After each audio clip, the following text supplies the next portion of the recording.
There's a specific kind of person who learned something no child should have to learn. They learned that adults don't always have the answers, that sometimes the grown-ups in the room are the ones who need taken care of. And somewhere between watching a parent fall apart and pretending everything was fine at school the next morning, they stopped being a child. Not all at once, not dramatically, just quietly, piece by piece, until one day they realized they couldn't remember what it felt like to not carry weight. If that's you, if you've spent your whole life being told you're so mature and so responsible, while secretly wondering why no one ever just let you be small, this video is going to put words to something you've probably never fully understood about yourself. And near the end, I'm going to name the one sentence you probably needed to hear as a kid, the one that might have changed everything. People who had to grow up too fast share certain patterns, and once you see them, you can't unsee them. You probably became fluent in silence before most kids learned their multiplication tables. You know within seconds when someone's mood has shifted, even when they haven't said a word. You notice the pause before someone speaks, the tightness in a smile, the energy that says something's wrong, even when everyone's pretending otherwise. You might find yourself automatically becoming the steady one in any crisis. While others panic, you get quiet. You fix things. You hold it together. Because somewhere deep inside, you still believe that's your job. You reread a text 3 times before sending it, not to be perfect, but to prevent fallout. In group plans, you're the one smoothing the tension before anyone notices it's there.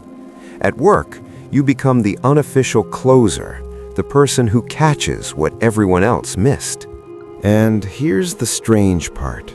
You can handle enormous pressure, manage complex situations, take care of everyone around you. But when someone offers you genuine care with no strings attached, you don't know what to do with it. It feels uncomfortable, almost suspicious.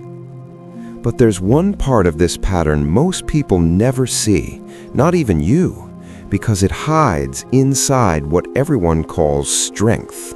The world sees your capability. They see someone who handles things, who stays composed, who never seems to need much. But they don't see the specific loneliness that lives in your chest at 2 a.m. The loneliness of realizing you've spent years being the person everyone calls, but you can't remember the last time someone asked if you were okay, and genuinely waited for the real answer. They don't see how you've learned to make your pain small and quiet, how you say, "I'm fine," so convincingly that even you start to believe it.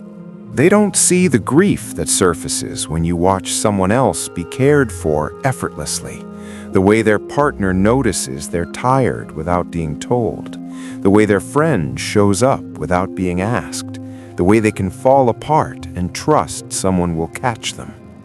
And you feel something you can barely name, not jealousy, but a deep old ache for something you're not sure you're even allowed to want. And the worst part is, you start to feel valued for what you carry, not for who you are. Like if you stop being the steady one, you might stop being kept. Because somewhere along the way, you learned that your needs made you inconvenient, that asking made you weak, that the only safe version of you is the one who never falls apart. So you stay composed, you stay useful, you stay strong. And the cost? You've become a stranger to your own tenderness. So why does your body still act like something bad is about to happen, even on a perfectly normal Tuesday? Because this pattern didn't come from nowhere, and it wasn't a choice. Somewhere in your early years, your nervous system learned a lesson that changed everything. The adults around me are not steady ground. If something falls apart, I'm the one who has to catch it. Maybe it was a parent struggling with their own pain, a Addiction, illness, depression, or just emotional absence. Maybe it was chaos that everyone pretended wasn't happening. Maybe it was a moment or a series of moments where you realized that falling apart simply wasn't an option for you. Sometimes psychology calls this parentification, when a child becomes the emotional regulator for the home. And over time, your nervous system learns something dangerous.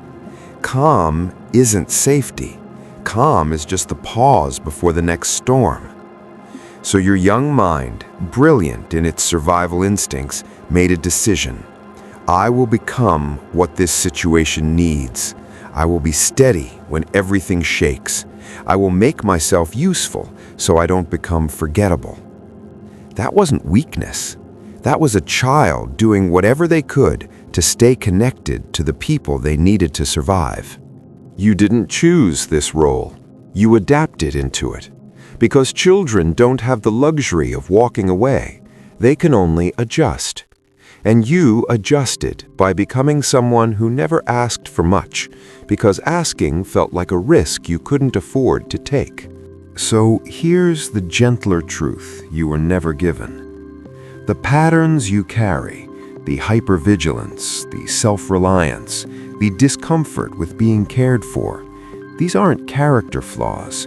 They're not signs that something went wrong inside you. They're evidence that you found a way through something you should never have had to navigate alone. Let me say that differently, because you probably moved past it too quickly.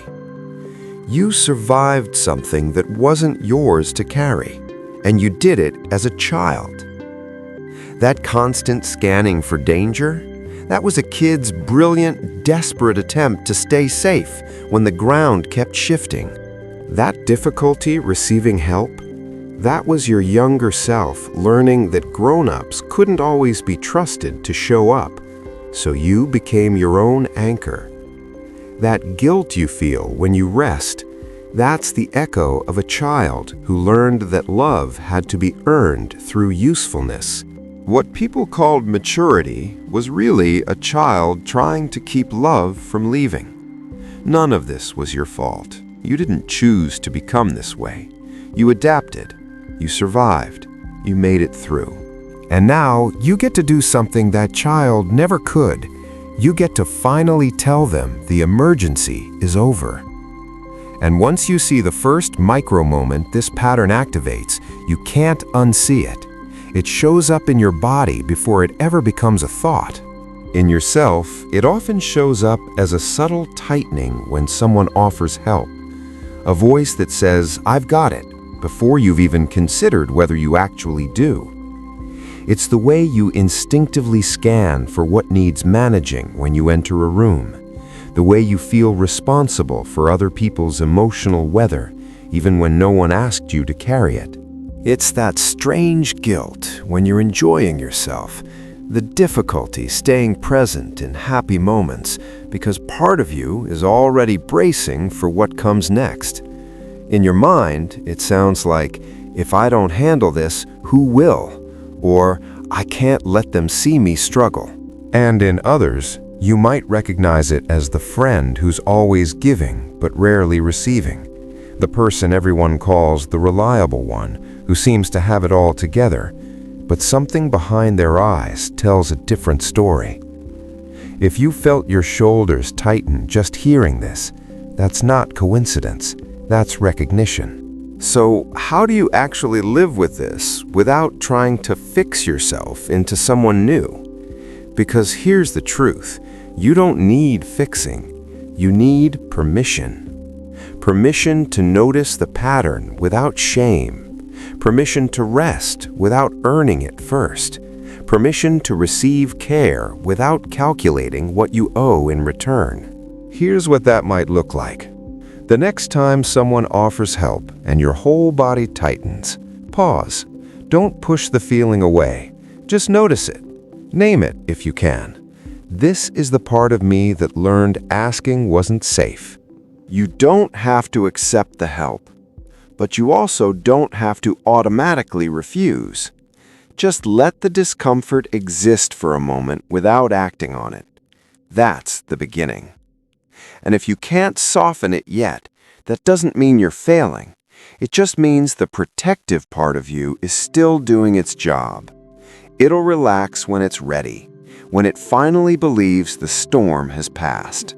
The child who grew up too fast is still in there, and they don't need you to be perfect.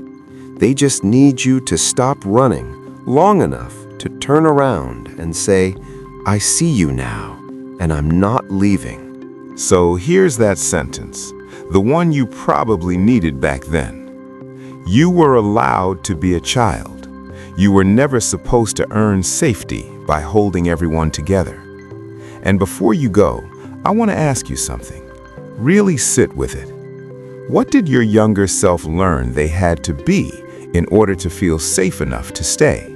Not who you wanted to be, who you felt you had to become. Leave it in the comments.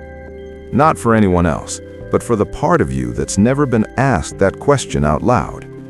And if this put words to something you've been carrying quietly, there's another pattern that often grows from this one. People who had to grow up too fast frequently become people who overthink everything. Because when you learned early that safety meant predicting what's coming, your mind never stopped scanning for threats. That video is here. I think you'll recognize yourself in that one too.